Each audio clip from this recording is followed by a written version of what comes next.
menerbitkan Permendak Nomor 36 Tahun 2023 yang mengatur daftar pembatasan barang bawaan dari luar negeri. Aturan ini pun diberlakukan oleh Bea Cukai sebagai regulator di berbagai pintu gerbang masuk Indonesia, seperti di pelabuhan maupun di bandara. Namun aturan ini menjadi polemik karena dianggap membebani masyarakat.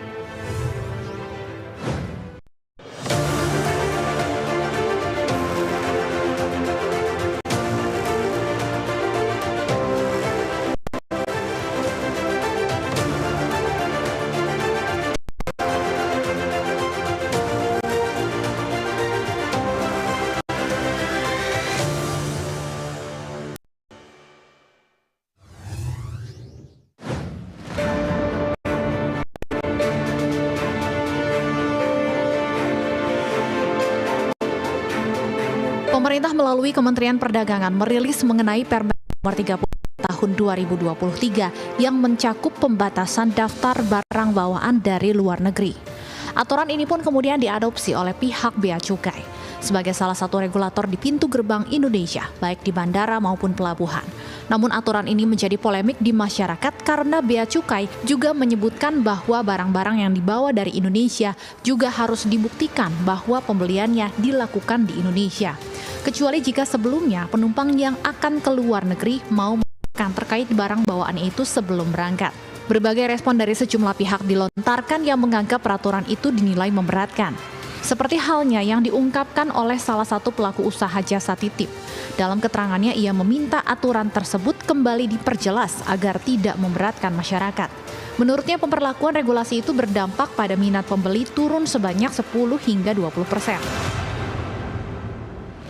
Kalau emang dalam skala yang masih kecil gitu, menurut aku itu masih dalam ambang batas wajar ya. Cuma kalau misalkan kayak dilimitasinya itu dalam jumlah yang kecil, kayak bawa sepatu aja harus 2 biji gitu, terus kalau itu harus diperiksa gitu, padahal kan itu masih dalam ranah yang pribadi. Mungkin aja dia just tip temennya aja gitu kan, karena memang just tippers itu nggak semuanya yang dibilang just tippers tuh emang memberi ambil keuntungan yang gede juga gitu. Kadang kita juga kan ambilnya dari keuntungan bagasi itu pun nggak seberapa gitu. Kalau misalnya overload kita juga yang menanggung biaya tersebut gitu.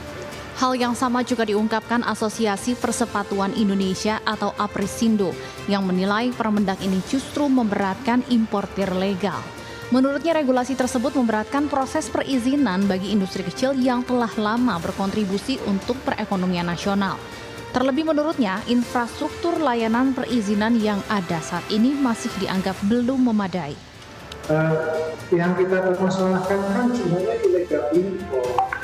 Kenapa yang impor baik-baik itu harus terganggu?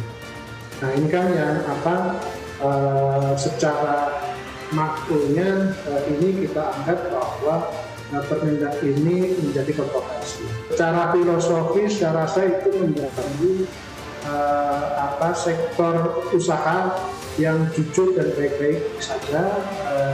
Mereka menyumbang ekonomi terhadap Indonesia, menggerakkan ekonomi, membayar pajak, taat hukum, justru mereka yang dipersekusi. Sejumlah pihak pun meminta agar pemerintah mengkaji kembali mengenai aturan tersebut, agar masyarakat tidak merasa terberatkan dengan terbitnya Permendak Nomor 36 Tahun 2023 yang kini diadopsi oleh pihak Bea dan Cukai.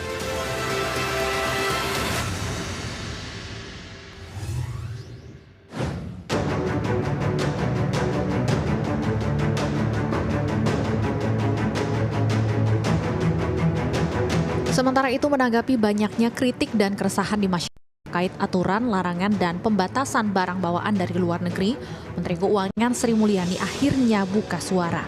Sri Mulyani mengatakan isu ini menjadi ramai dan menuai kritik karena adanya persoalan komunikasi dan sosialisasi dari pemerintah kepada masyarakat terkait aturan tersebut. Menkyu menilai masih ada kesalahan persepsi masyarakat terhadap aturan tersebut sehingga menimbulkan keresahan. Ia pun menegaskan sebetulnya aturan yang baru-baru ini meresahkan masyarakat, khususnya penumpang pesawat dalam membawa barang bawaan dari luar negeri, merupakan kebijakan lama yang telah diatur Peraturan Menteri Keuangan Nomor 203 Tahun 2017 tentang ketentuan ekspor dan impor barang yang dibawa oleh penumpang dan awak sarana pengangkut. Aturan ini sejatinya memudahkan masyarakat yang membawa banyak barang bawaan dari luar negeri. Saya sudah minta kepada Bea Cukai untuk barang bawaan tadi yang tujuannya sebenarnya lebih untuk membantu teman-teman yang melakukan kegiatan event di luar negeri yang membawa barang banyak gitu, yang kadang-kadang bahkan termasuk juga dari UMKM yang melakukan eksibisi itu sering komplikasinya di dalam membawa kembali barangnya ke Indonesia. Itu yang sebetulnya tujuan dari PMK-nya itu lebih pada hal itu nanti akan makin diluruskan dan diperjelas sehingga tidak membebani dan bukan menjadikan Indonesia menjadi outlier. Sementara kalau teman-teman dari Bea Cukai melakukan dan mengeksekusi dari kebijakan dari kementerian yang lain, itu juga kita akan terus koordinasikan sehingga makin membuat masyarakat paham sebetulnya tujuan dari polisinya itu apa dan kemudian tidak menimbulkan keresahan atau berbagai reaksi negatif. Hal yang sama juga diungkapkan oleh Direktur Jenderal Bea dan Cukai. Dalam keterangannya, Direktur Jenderal Bea dan Cukai Askolani memberikan penjelasan terkait aturan barang bawaan penumpang pesawat dan kapal ke luar negeri. Askolani mengatakan mengenai aturan barang bawaan ini merupakan sebuah fasilitas yang dapat dimanfaatkan penumpang dengan mereka menyampaikan barang bawaan sebelum berangkat ke luar negeri. Ia pun menegaskan aturan ini ditetapkan demi mempermudah penumpang dalam mempercepat pelayanan. Maka dalam waktu kedatangan pulang itu akan mempermudah dan mempercepat pelayanan di bandara. Itu yang kita lakukan. Dan tentunya ini komunikasi ini menjadi sangat penting, juga kita edukasi kepada para pelaku usaha lainnya. Dan kami sampaikan terhadap barang-barang itu tidak dikenakan biaya masuk atau pajak PPN, sehingga itu betul-betul clear bahwa memang barang dari dalam negeri untuk mendukung usaha kegiatan mereka di internasional, dan masuknya pun kemudian bermudah dan juga dipercepat. Sebelumnya dalam keterangan resmi pihak Bea Cukai disebutkan juga bahwa pemerintah terus berupaya memberi pelayanan terbaik kepada penumpang sesuai dengan amanat dalam perundangan yang disusun oleh kementerian dan lembaga. Selain itu, Bea Cukai juga mendukung penuh revisi regulasi Permendag 36 yang sedang dilakukan oleh Kementerian Perdagangan bersama lintas kementerian.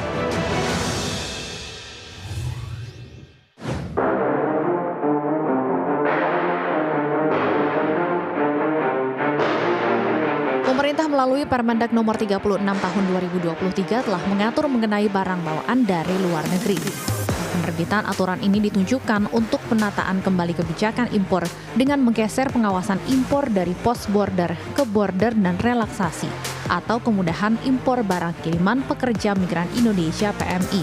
Beberapa barang yang dilakukan pembatasan diantaranya yang pertama adalah barang tekstil sudah jadi. Berdasarkan Permendag Nomor 36 Tahun 2023, jumlah barang yang maksimal boleh masuk ke Indonesia adalah 5 potong per orang. Yang kedua adalah gawai. Gawai yang dimaksud dalam aturan ini adalah telepon seluler, komputer genggam, dan komputer tablet, yakni paling banyak 2 unit per orang dalam satu kedatangan. Aturan ini berlaku dalam jangka waktu 1 tahun. Yang ketiga adalah elektronik. Jumlah elektronik dari luar negeri yang diizinkan untuk masuk ke Indonesia paling banyak 5 unit. Selain itu, nilai paling banyak untuk elektronik adalah $1.500 Amerika Serikat per orang.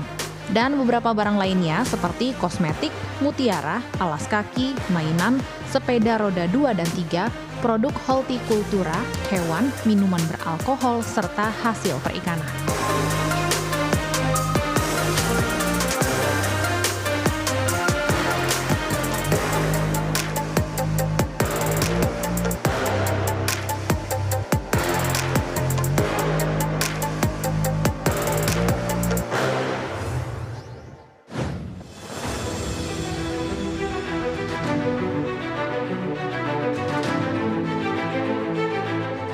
Aturan pembatasan mengenai barang bawaan dari luar negeri yang dituangkan dalam Permendag Nomor 36 Tahun 2023 menuai keresahan dari berbagai pihak. Namun tak tertutup ada pula yang memberikan apresiasi mengenai terbitnya aturan itu meskipun dengan beberapa catatan. seperti yang diungkapkan oleh Himpunan Pengusaha Muda Indonesia atau HIPMI. Dalam keterangannya, HIPMI menegaskan bahwa secara prinsip pihaknya mengapresiasi langkah yang dilakukan pemerintah dalam memberikan batasan terhadap barang bawaan dari luar negeri. Namun menurutnya, pemerintah juga harus memikirkan dampak dari aturan itu secara teknis khususnya bagi masyarakat. Kami menyambut baik sebenarnya aturan tersebut, namun tentunya harus difikirkan dampaknya juga secara teknis ya. Jangan sampai itu juga membatasi tentunya bagi orang yang berpergian atau bagi orang yang juga bertransaksi bisnis ke luar negeri. Nah, ini hal-hal teknis seperti ini tentunya harus difikirkan tentunya bagi nanti Bea dan Cukai mungkin yang akan melakukan kontrol ya di border-border ketika ada traffic orang ke luar negeri. Sementara itu, ekonom Indef Tauhid Ahmad mengatakan untuk mengurangi masuknya barang impor ilegal, selain regulasi pembatasan barang bawaan luar negeri, pemerintah juga perlu meningkatkan pengawasan di wilayah-wilayah perbatasan dengan negara tetangga. Pasalnya, impor ilegal kerap kali justru masuk lewat jalur-jalur tikus, bukan jalur resmi seperti barang bawaan penumpang di bandara maupun pelabuhan resmi.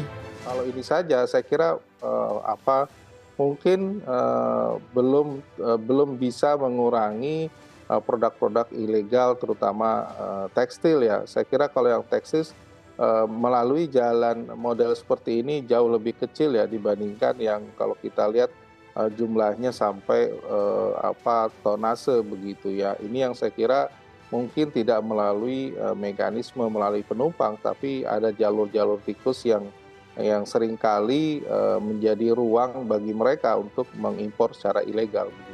Kendati demikian, apabila kebijakan ini tetap diteruskan, Tauhid mengatakan perlu dilakukan sosialisasi bagi para penumpang pesawat dari luar negeri, dengan dibarengi juga penerapan mekanisme yang efektif supaya tidak merugikan para wisatawan yang ingin melancong ke luar negeri dari segi waktu. Aturan pembatasan barang bawaan dari luar negeri yang tertuang dalam Permendak Nomor 36 Tahun 2023 bertujuan untuk menata kembali kebijakan impor. Namun pemerintah harus memikirkan apa dampak dari aturan ini secara teknis khususnya bagi masyarakat.